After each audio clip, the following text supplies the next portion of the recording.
Hey, this is Brooke, functional medicine dietitian specializing in fertility, and this is the Fertility Dietitian podcast, where I help you uncover the barriers that are preventing you from optimizing your fertility and teach you how to work with your body to finally take home a healthy baby.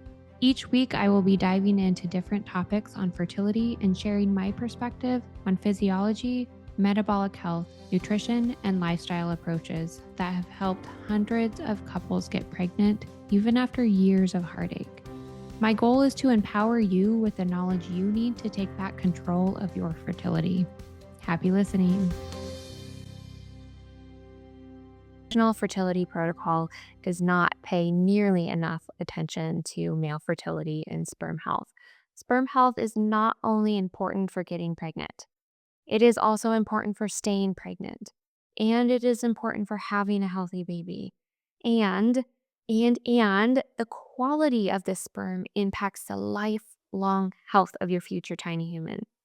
Okay, listen, sperm is 50% of the DNA that will become an entire human being.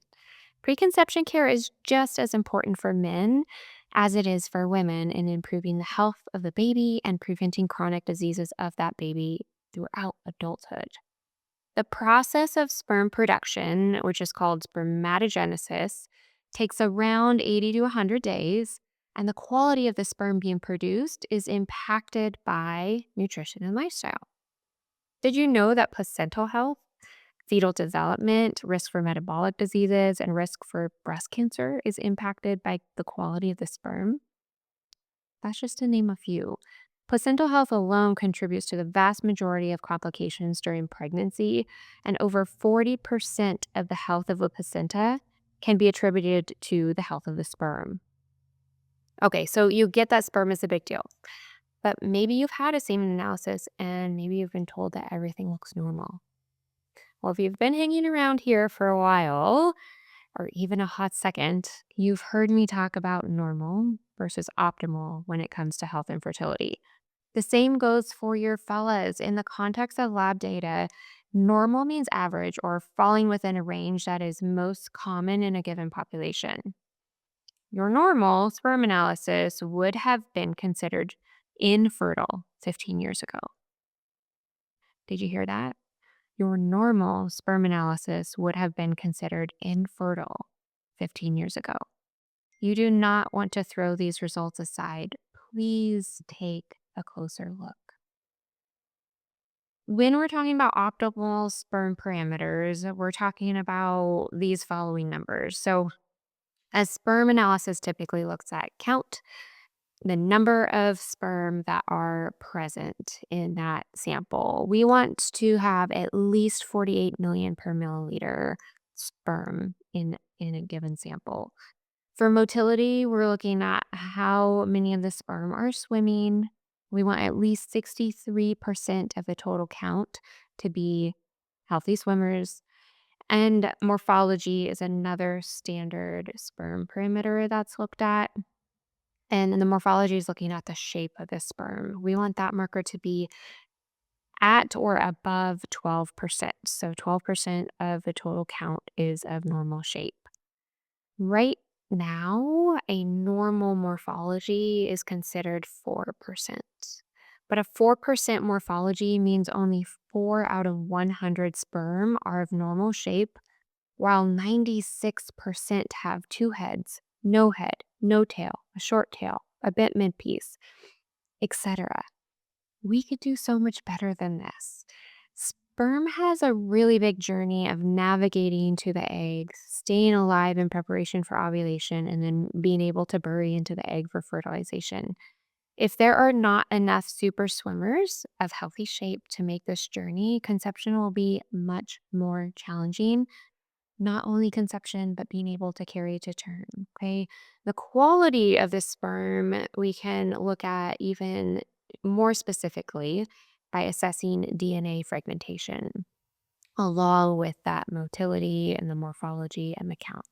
DNA fragmentation is not a standard marker to test for, but there are easier ways to look at this. today. So Give Legacy is a really awesome company that I use with my clients. You can go through them on your own as well.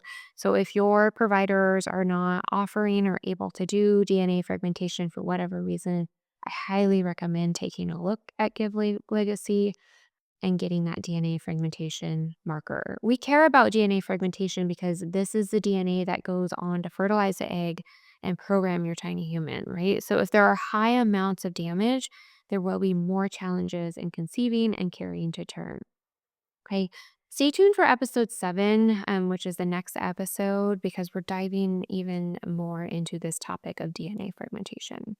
All right. So if you are sitting below optimal in any of these sperm parameters, please know that sperm can change significantly in just a few months.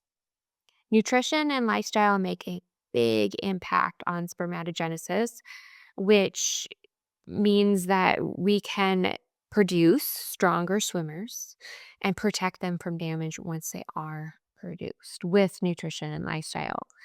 We really need our men to get on board with changes no matter what, but especially when egg quality is subpar.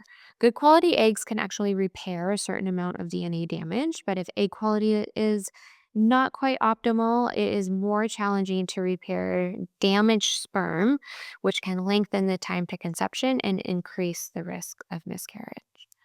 So let's look at the research on how certain nutrients are associated with improved sperm health.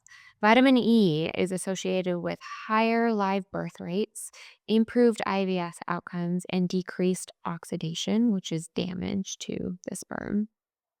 Vitamin D receptors are actually found in the testes and ejaculatory tract and mature sperm cells. So, this is a big clue that it is very important for production and health of the sperm. B9, which is folate, has been shown to protect against damage to sperm as well. Selenium protects against oxidative damage to sperm, and B12 and folate together are really helpful, important for RNA and DNA synthesis. And if these are lacking, this production of healthy sperm suffers. Selenium and zinc are involved in the production of sperm and protecting them from damage, and our vitamin A, folate, and vitamin E impact the production of sperm as well. And we actually see a deficiency negatively impacting production of sperm as a whole. Vitamin E and vitamin C also protect our sperm from damage. Okay, so all of these nutrients are really important for producing healthy sperm and protecting them from damage. But where do we get them? Right? Here are some foods to get all of these nutrients in, or ones that we want to emphasize the most, anyways. Shellfish, really helpful at getting many of these nutrients in. Berries, nuts, fatty fish, whole eggs, carrots, tomatoes, and citrus. These foods provide many of the nutrients that sperm need to thrive, but we can't forget about lifestyle changes. How we live can actually contribute to more sperm damage or less.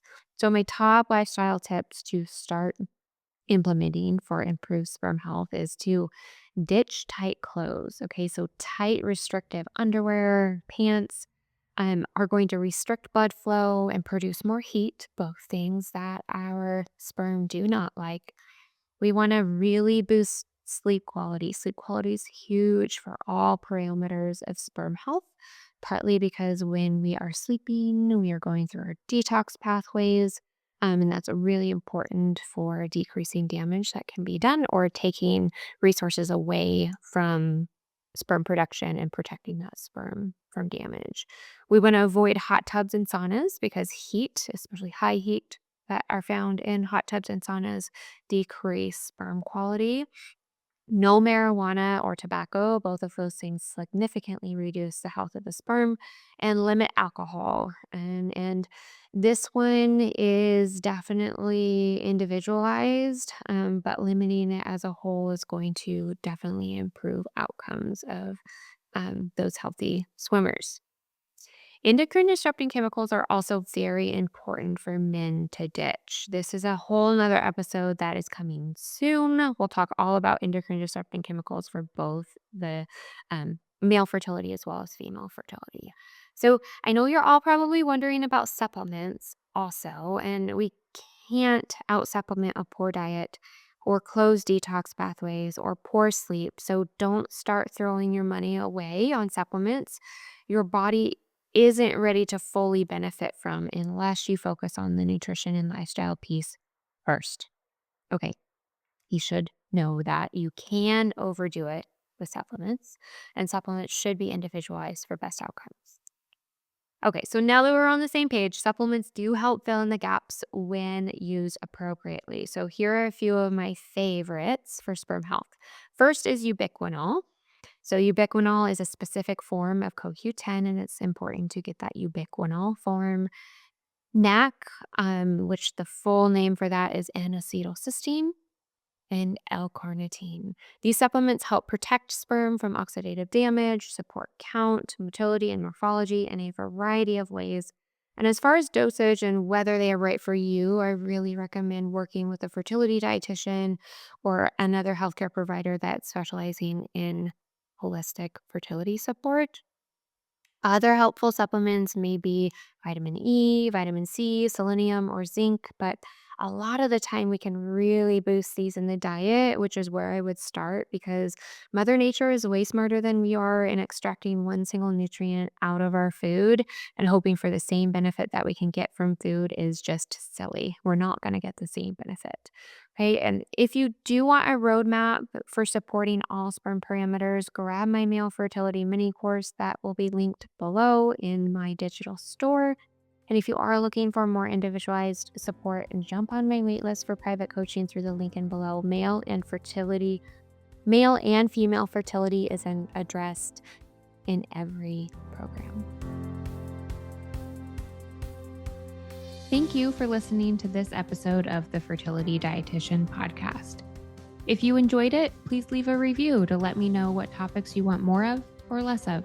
If you want to keep learning, subscribe at Apple Podcasts, Spotify, or wherever you listen to podcasts. Check out my website for more info on my private coaching program, Master Your Fertility, or my membership community, Fertility Blueprint. And don't forget my digital store. Come say hi on YouTube and Instagram. See you in the next episode.